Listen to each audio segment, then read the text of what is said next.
Hello, I'm Mike from musicradiocreative.com. In this video, I want to give you a warning never to do this with acoustic tiles.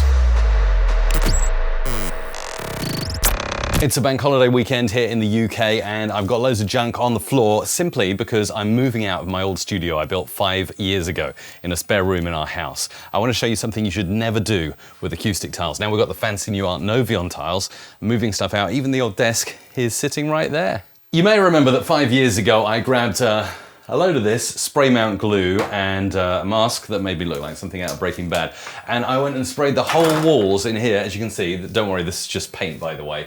But you can see all the glue and all the chaos that has happened to this room. So if you consider getting acoustic tiles, do not glue them to the walls like I did. Isabella is kind of repurposing this as her new office. I'm turning it into my own office, and I must say that stripping it off from the walls was an absolute nightmare. This has been a tool that was very helpful to take it off, but the glue is pretty much impossible to take off the walls. Look up, this is how bad it is. So there you go, one wrecked room. If you've got any good ideas on how to fix this, let me know in the comments down below.